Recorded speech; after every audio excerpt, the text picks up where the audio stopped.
Salam qadirli vatandaşlar, salam ehrivan iyileşler. Salam halmurada, bu yadaylanız. Wa aleykum assalam wa alaykum sağ olun. Özünüzden sağlıklı yaşamaya adaylanın. Ya, Vatandaşlar size de hemmenize selam. Haydi var mı olsan? hava o halmurada bunun bir qisqaçıgam bolsa, sizin wagtyňyz känel benkem, bir qisqaçıgam bolsa bir hepdelik bir hepden içinde bolup geçen wakalar barda. Bir qisqaça üstüne durup geçeýliň diýenler. Inni Bolar. hava şu hepden içinde Serdar Berdimuhammedow Qırgızstana Issyköýle barıp geldi. Yani Orta Azya döwletleriniň arasynda geçirilen sammitde gatnaşdy. Men sizden soragym vatandaşlar bir qisqaça şu barada bir üstüne durup geçeýseňiz, näme üçin bardy, nämeler iş bitirdi? Hawa bitirilen bir halk üçin ýene-de bir edilen bir wajyp bir peýdaly bir zatlar barmy? Şu barada aýdyp berseňiz. Bolar. Olsan men bu arada öz imamda internet sayfamda olduğum bir vatandaşlarımı tanış edipdim. Qisqaça bir kağıt sözde. Şol näme üçin gitdi, näme iş bitirdi ya bitirmedi. Onun birinci gitmeginiň sebebi ol özüni tasdiklatmak üçin gidýär. Şo tak men Türkmenistanyň prezidenti. Meni kabul edin. Meni gorlan. Men statusumu tasdiklan diye niyet bilen bardy otak. Başga hiç da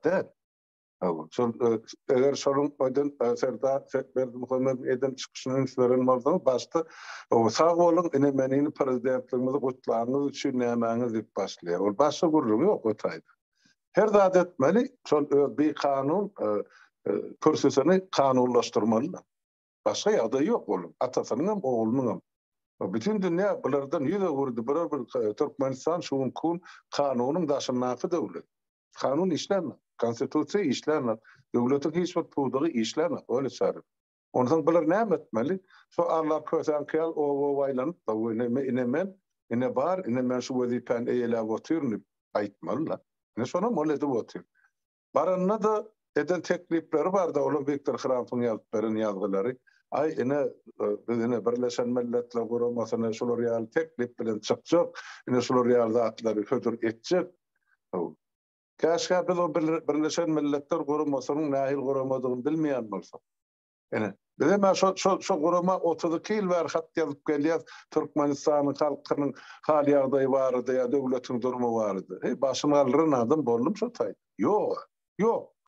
Olar diňe şol hemme döwletlerden pul alyp gözüne alyp şu özgünlüğü dolandırıp oturan ne bir yankı nahilli vaydı. Ne bir halkın hesabını yaşap oturan kuruma ya devletler hesabı. Bollu.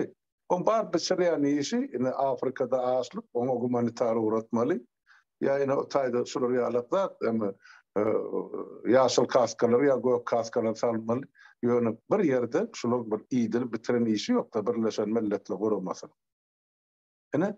Bitirýän bolsa şunu söýülip arz edildi. Ýani şun Gyzyl Haç guramasyny salanaklar içine, näme şun monitoring eden akly türmeleri, halkyň ýagdaýy, ýurduň deňýarsy daşyndy, hakly, hukukly, pasportsy. Näme Birleşen Milletler Guramasy görünýär. Özleri kabul etdiler. Şol insan haklary barada, hukuklary barada jarnaman. Näme şunu kabul eden zadyň beýleklerden talap eden. Onun için o taada kimden bolsa şu gün ay yine Birleşen Milletler Guramasyna YouTube diýär, YouTube boş, OBS'den boş, Birleşen Milletler Guramasyna boş. Men şu guramalara 32 ýyl atlan döwürlemde bir kagap aýakka ýyrtanlaryny öyle çaryn. Ýok. Kömek yok. Onun için bolmazak yerleri yüz tuttuk, näme etdik, olamaydı da biz onu hatı uğrattık. Sen hatyny alıp ana musul kazan koyberdi. Kime gerek sen öýdüň? Hatyn bilen bile. Sen tölemeli, öýmäňi muzluğu töle Birleşen Milletler Guramasyna näçe million geçirmeli bolsa Türkmenistan oturup berýärdi. Ene bar bolýan şol. Görünmän duran zatda o tragediýa, Türkmen tragediýasyny görünýär. Görýär. Bilýärler. Ýöne öz emamyzy, öz agymyzy özümiz aglymaly, öz göwegimizi özümiz kesmeli ýeri gel. Halk bol. Başga ýagdaý ýok. Onun üçin o tak gitdi, bir tadyr görünni Näme edebilecek olur böyle çağı. Siyasetten bir başı çıkyan bolsa, çağı diýmem aýtmaýyn, şu başı çıkyan bolsa, akıl ýaşda bolmaz, başda bolur diýdi. 20 ýaşly ýigidem döwleti dolanyp biler, eger ona Allah taala beýnisine goýan bolsa. Emma bular ýaly atasyna seredi. Ne oğlunun daşa düşer. Bileme hana bolup ýaşy şol. Bir adam ýüzüne seredip bilenap ýa bir sözlerni öldürüp bilenap. Onun için ol Bişkek'te ene şol beýleki 4 sany respublikalyň öňüne ene mena geldim. Men kabul edin diýen ýa terde çykyş etdik. İsleseňiz men şu kun Türkmenistanyň şu prezident kursyna ele oturup islemeseňiz. Gelin ona deli. Umumy howpsuzlygy döredildi. O öz kursysynyň gorkup şeýdi. O zat sen atan ýer dedi. Umumy howpsuzlygy döretjek bolsaň, olama şu kursyda oturdy beý kanun 15 ýylda. Sonra kendi oylaşanı, bula hiç birine şu sorulara cevap yoktur. Onun için onu men hataba da alamak, devletin yankı kalmasından bir topar pul karşılap gidip gelir. Başka bitiren işi yok. Bitirmeden işesi. Ne son? Kıysa çaysam. Ya o, kalmada doğru ayttınız. Şu Birleşen Milletler Kuramasam, OBS'yem, bulan var boş edara. Doğru, katı doğru ayttınız. Korumpirven bir idare da. Bitirýän işem ýok. Birden başda pikir edipdir. Bu bir güýçli idaradyr. Bular hat ýazalyň, beýlak ýazalyň, eýlak ýazalyň. Washington'a näçe tapar gidip geldim özüm. Hat baryny ýazyp, men aýdýan boş idara ekeni. Onun New York'ta onun öňüne barıp näçe Birleşen Milletler Kuramasynyň öňüne barıp näçe çykyş etdik hani. Hiç şeýle absolutna nol. Hiç ýaçan şoň kapsyndan bir adam çykyp siz näme geldiňiz, näme arzyňyz bar diýip eger ýazylan hatlara jogap berbilen oklar. Onuň türkmen kime gerek? Gerek däl. Halmra da gerek däl. Şoňa türkmenler düşünmeli. Biz hiç kime gerek däl özümizden başga. Biz öz göbegimizi özümüz kesmeli. Halk özü yerine ayağı dyýdyna galmasa, halk özü birigip ýanky öz hak hukugyny soramasa, täze Türkmenistan döwleti, demokratik döwleti özü gurmasa, o da misal edibilen o besede beýleksem. Ana bardylar. Barlygy, komissiya näme edip gaýtdy? Ana dünýä halkara saglyk goraýyş gurama näme etdi? Pandemiýa ýok diýip gaýtdy. O taýda mazarlyklarym dola adamdyr. Ýok diýe. Gaýtam şoň oturan OBS'ň oturan adamlarynyň OBS diýen bagyşlan ýanky dünýä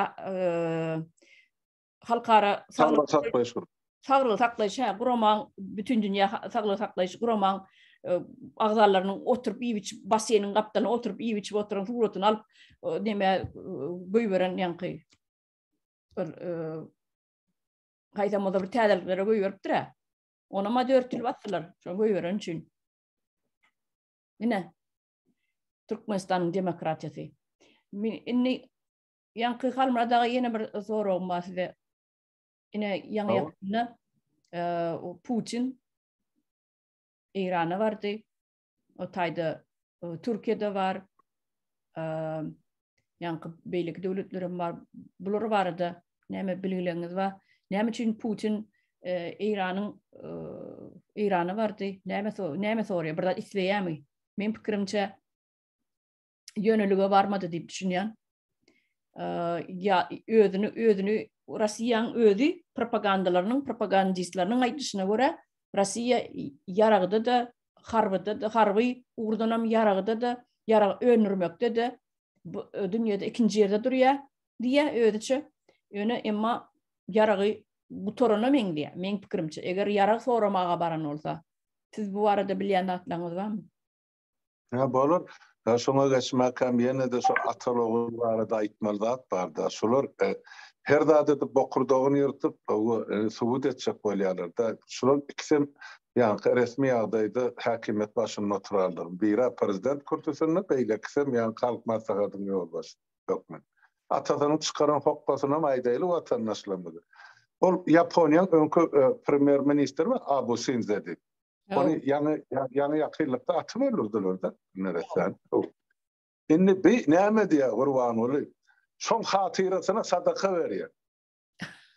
Okadım eşittim abi. Hatırasına o sadaka veriyor. Hey, doğman geçen sen sadaka verecek bolsan milletin yüzlerce milyonlarca tane kimsizlikle mazarına yatır. Türkiye'de sonra yelget.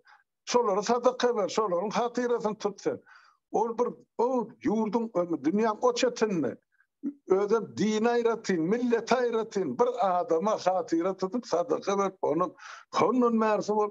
Bulan edip oturup oyunu sorsak öyle sarında. Göz boyolçuluk. Göz boyolçuluk. Inni Putinli mesela geçti. Ama Putin bilen Putin Orsiyet bilen İran'ın arası elmeden o nämede bir ýagdaýda haçan Amerika karşı ikisi uruşmaly bolsa ya görüşmeli bolsa ya bir iş alyp barmaly bolsa. Ene şular elmeden ikisi bir terden gopýandy. Bir 10 ýyllyklyň siýasaty. Şuň kadar ol Reza Pehlevi ol 79-njy ýyllardyr bolsa. Şondan märi şular Amerika bilen ittepeşik Putin'im onu da şolary adamlar ýollaşylar gerek. Kemen bolsa bir ýerine baglamazlar. Türkmenistan o Penjab'daki dip düşünýär, oňaň ýanynda İran goňşusy. Näme üçin baryndyr? İran'da tehnologiýalar bar, ýarar tehnologiýasy bar, beýlekisi bar. Demek ya şolardan ýarar dileme baryndyr. Olarda da bar da İran. Ya da İran'a bir ardardak narktan gaz satsaktır, nevit satsaktır, onu menne ýagdaý pete düştü. Ya Orsiýada iýmet dilep barandyr. Yani öz içindäki bilermenleri ýazýar, ya Putin rejimine garşy durarlar ýazýar. Onu olara kosam aýdyp dur, o şolar İran bilen bir zatlar o şertname baglaşma bardy ýöne. O taýda paltasy daşy degdi, sebäp İran eger sanksiýa garşy Orsiýada bir zatlar kömek etse, ol öňküji durumuna bitirjek. Putin bolsa şu özüne tarapdar ýygnaýar. Olam böyle görünýär. Oğlu bolsun, şu halkyna görkezmeli, men töwereginde adam bardy. Ol ýem Ýewraziýski forumda getirip ýanyna Tokayew oturtdy, olam oňa ters jogap berdi, bolny gutardy. Başga döwletden ýol başlamýar. Şular ýaly Putin'in ýagdaýy gaty agyr, dogrusyny aýtsak, syýasy tarapdan ol agyr, ýeke ödügaly. Bütün sivilizasiýanyň dünýäde ol ýeke ýalňy, oň ýoldaşy ýok. Xitay diýjeksin, Xitay hem bahmidi bilen. Eğer Orsiýet ýykylsa, onu mana Orsiýetin ýokary ýanynaky Altaýdan aňyrdan öz gatawyna geçirjek. Yer bar, baý topraklar bar. Ona mı Käbir media işleriniň aýtmagyna görä Putin ýeke galy diýýär, ýok ýeke däl gapdalyna gollaw berýän Türkmenistan we Täjikistan bar diýär. Öyle sarnıyor, orada näme gollaw berjek, onu kollegasyna teskinip beren adam. Ýöne bilýärler. Olan hemmesi bilýär. Şolsany orta diýen, merkeze diýen ýol bolsa hemmesi bilýär. Putiniň güden dağ bularyň gününe. Ondan bulary öz halklar götürermi, götürmezmi? Gaty ullokan sonra usully bu. Ol bizimkilere duran ýerine bir hepde ýetmän ondan. Hakimiyeti elini galyp tawşyrmaly bu. Olam aýnynda görünen ýal görünüp duranda. Täjikistanyň halky olaram şydajak, Özbegistanyňky görünüp dur. Iwaşa me nasym diýip awatan soýna gotyp. Kazakstanam ikarada o. Olam mene koduň arasynda galy Kasım Jomart. Nähil bolýar onuň Kasım Jomart bilýän reýtçi işini. Biler olan tak paka näme diýär? Davlenýan barlak görýär. Beýlek ýurtlaryň kyny, Orsiýadyň kyny, şu Putiniň kyny barlak görýär. Entek ol belli bir karara gelenok, men pikirimçe Jomart ýanky orta arada dur. Näme haýsy tarap näme şoňa şeýtjek bolup duran mukadiýan mene. Haýsy tarap ýeňi berse şoňa tarap egilmeli olam. Men pikirimçe entek o belli däl ýöne wagt görkezler onu. Kasım Jomartyň näme planlarynyň bardygyny. Inni diyelim bir aýdyp geçmerzat bar, başlan sözüňiz böldüm bolçan. Şol Merkezi Adiýa, şu Öňkü Sowet Respublikasyny bäşeten şu 30 ýyllar ağzı suwly ýaly, mumly ýaly bolup ýaşadylar. Orsiýetden gaty bolupdyr. Onu aýtmak gerek. Tabin bolur. Biz garaşdyrdy ýandyr bol, ýöne tabin. Orsiýetden ýa Putinin garşysyna giden bir ýol başlasy ýokdur. Şuňa çel. Ýöne şu ilkinji, halkyň çykyp, ýok biz şolary ýa iki respublikany tasdiklandak Putinin ýüzüne diýen, Kasım Jomart. Onuň men aýtdym mecbur harly şol diýmeli bol. Onu diýmese onu gadar halky o ýankyýan barda bolan bir aýlgan suwak kalyrdy. Entek onun jogap sormaly adamlar kene. Şoň üçin onun jogap bermeli adam bir. O nähil bolar, onu wagt görkezler. Ýöne şol hemme bäş respublikanyň ýol başlasy şuýla çeldi. Putinin garşysyna mı, Kremlin garşysyna mı, ýa Orsiýadyň garşysyna mı? Ýeke söz aýdan ýeri ýokdur. O Azerbaýjanyňky ýeke diýenler ol ýeme Ermeni sonra Karabağ meselesi boýunça. Ona görüýler diýip geldi. Ukrainalar edip otyr diýmem de. Moldowalarym ýoşuk bilen gara çekildiler. Ermenistan Orsiýada oýnap gününi görýär. Ara şular ýa-da seretsen öňkü postsovet respublikalaryň içinde şu mahal Orta Asya'da hemmese tabi. Belki Avrupa tarafına da Belarus lükkölüğüne Putin'in tarafına çıkış ediyor. Yol başladı halkı der. Şu gelecekte yakın vaktin içinde mesela bir 2 yılın içinde diýärdi. Russiýanyň içinde kiçi yankı avtonom döwletleri, avtonom respublikalary neme bolmagy mümkin, aýry çıkmagy mümkin. Şu wagt buryatlar aýry boljak biz diýip ýam neme diýerler.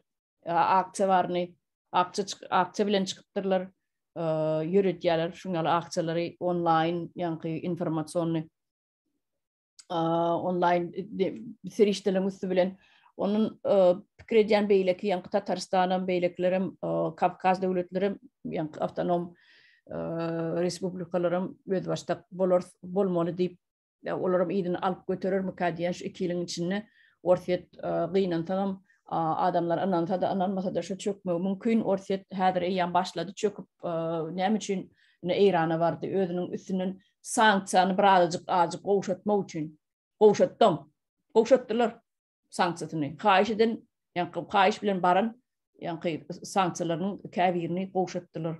Näşeýleräk informasiýa bar. Inni ýa-ni Orsiýetde bolup geçýän zatlar.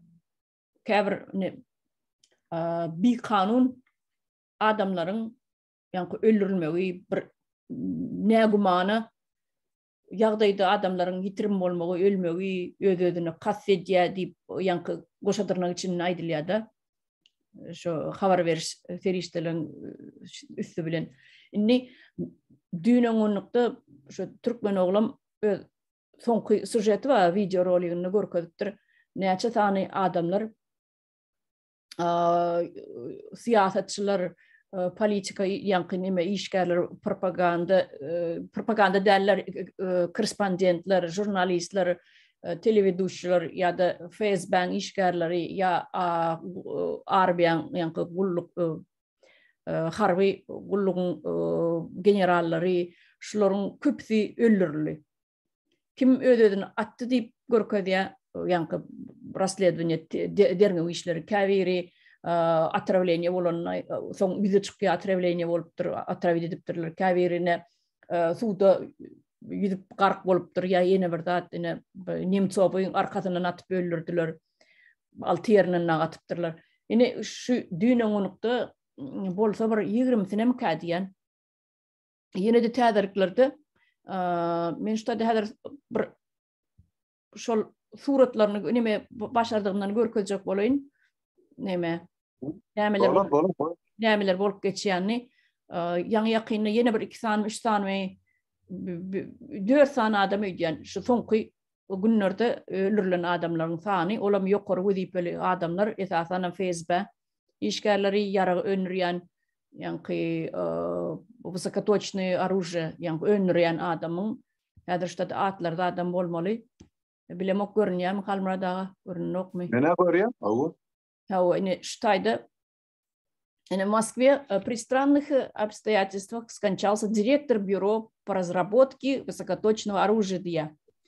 Ine bu adam ine düýnüňlükde öldürilen ine şu ýerde ine 3 tane adamın öldürilenligi aýdylýar.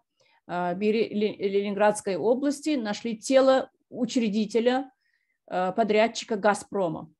«Газпром'un adamlarının «Газпром'un işgärleri köp zat bilýän bolmaly, öldürilen bolsa.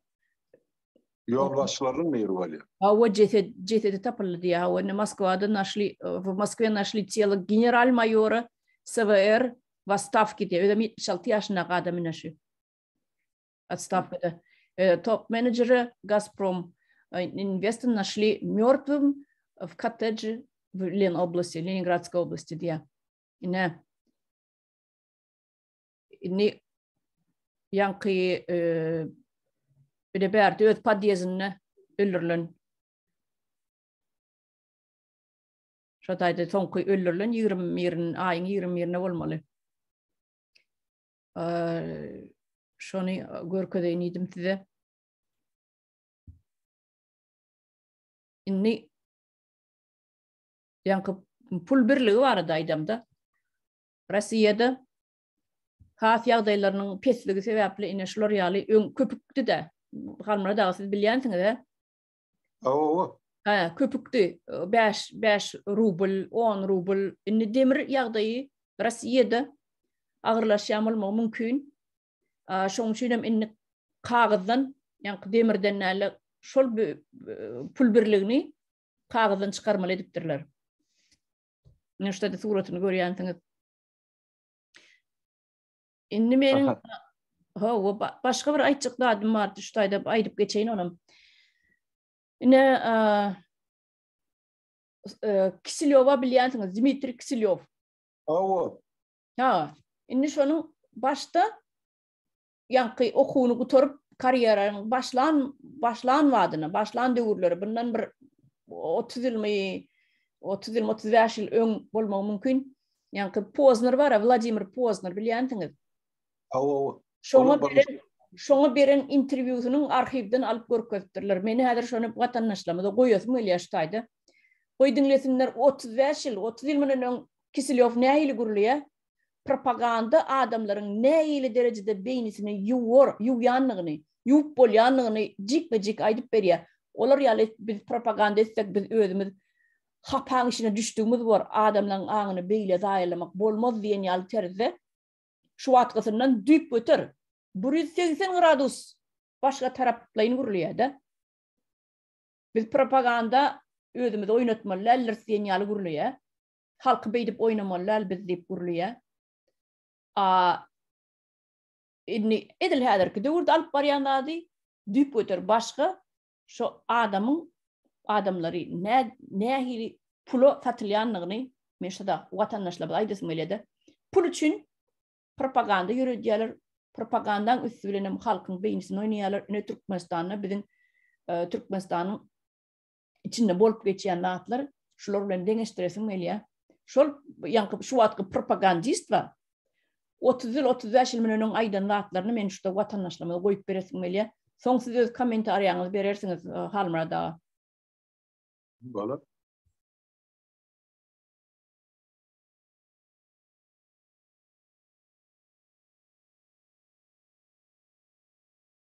И в том числе данный конкретно взятый персонаж является одним из рупоров пропаганды, который разжигает ненависть в россиянах. Меня зовут Дмитрий Киселев. Журналиста нельзя отделить от этики. Но людей, которых вы видите на экранах, нельзя назвать часто журналистами, потому что часто это просто агитаторы. И агитатор, автор памфлета, либо это писатель, имеет право на это. А так же, как художник имеет право покрасить картину в красный цвет всю, целиком, и сказать, что я так вижу мир, у меня такой авторский взгляд. Но журналист не имеет права, потому что задача журналиста, на мой взгляд, это показ верных пропорций мира. Ты должен был бороться со злом, а не примкнуть к нему. Дмитрий Киселев говорил тогда, и это было ведь совсем недавно, очень правильные, точные и дельные вещи. Дмитрий Киселев мог стать действительно народным журналистом, которого любили бы все, не за ненависть, которую он сейчас разжигает, не за ту чернуху, которая льется из его уст. Его бы любили за его адекватность, рассудительность. Вот что могло было быть, если бы не предложили кругленькую сумму за то, чтобы он вещал то, что ему прикажут. это показ всей картины мира. Так что проблема в том, это скорее проблема публики, которая смотрит на экран и должна понять, кто перед ней, журналист или агитатор. Мы все-таки говорим о профессиональной журналистике. Именно. Если говорить о people have it, то он будет хавать постоянно снижение уровня. Еще пошлее, еще голее, еще любой эпатаж, любое снижение планки, любое снижение, не знаю, морали и правил people будет хавать. Но тогда в один прекрасный момент мы обнаружим себя просто в грязи, купающимся, как свиньи. И будет такое общество. И мы будем хавать друг друга вместе с грязью. И вот там мы себя найдем. А ниже уже опуститься будет нельзя. Киселев говорил о том, что если мы опустимся до того уровня, на котором как раз сейчас находится журналистика, на котором как раз сейчас и находятся вот эти все ведущие, о чем Киселев говорил, против чего он был. Он сейчас к этому и пришел. Посмотрите, какая большая разница. Ну вот оно, да? Какой контраст. И что сейчас Киселев выдает. Киселев, Соловьев. Ne, halrada dinlediniz. O yema olçarını men Kısilyow şuun tanımalar.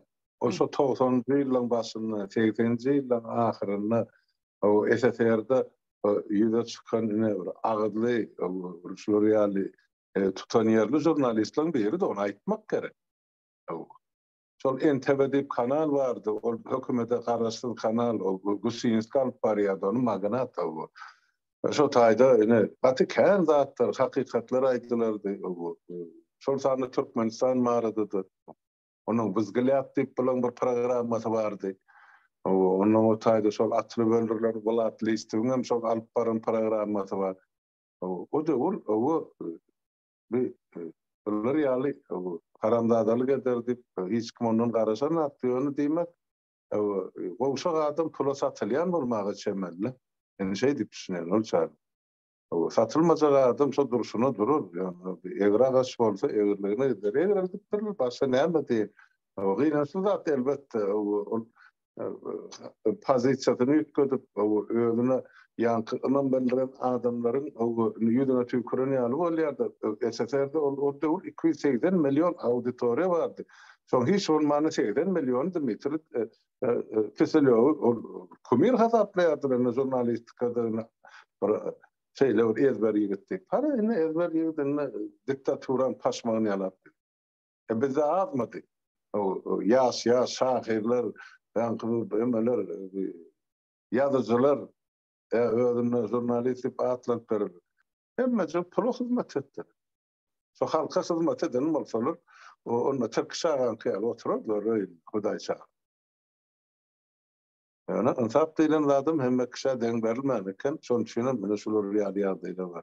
O bilen pärinden tapar, ene gaga suwdy bolsa, ene kellesini ýalanaşlap jogap berjek iki adamyň biri Solowýew bolsa, biri bu Kısilyow bor. O beýleklere adam tutup oturmaýan bolar. Jurnalistin däl bolmagy da haky ýok. Ady bardy, özi ýok diýil şey. Ne şeyler var çarna. Bu arada ortaýatdaky jurnalistler bardy aýdylman bolsa bar. İçine ana öldürülenler sany sajagy jurnalistler. Men ýalňyşmasam bilemapman. 200-300 adam bardyr şu 30 ýylda öldürülen jurnalist. Bar. Orta federasyonyň içinde. Ol hökman Moskwada tanyman jurnalistler, ana yerli jurnalistler öldürýärler. Şol öz pikiri üçin ýa ene mesela Maýda Tatarstan garaşsyz bolmaly, ýa Başgyrystan beýle bolmaly, ýa Kurdistan eýle bolmaly, ýitirmediler şol. Başarıdatlarym, jurnalistlerim şol adamlar hiç bir yok. Ekranda da yok, durmuşda da yok. Biz şol döwürde şolamyzsan şol adamlar bilen käbirler bilen işleşdik, käbirler bilen pikir alşdyk. Şykşadan ýerlemizden bar belelikde. Olum görüjligi bilen gazaplan. Olaryň bizim ama halkymyz bardy, respublikamyz bardy. Ýazan diýen ýerler gatkan, öz şahsy durmuşymyz bardy. Görmä düşende NTV'de bugün ne bu nasıl ber durdu biz bardy informasiýa şulardan bir ýitirmedi. Kısilyow da Yevgeni Kısilyow. Onu miýdiler, onu ýokotdy. Şu mar Ukrainada bir ýerde ýaşapdy.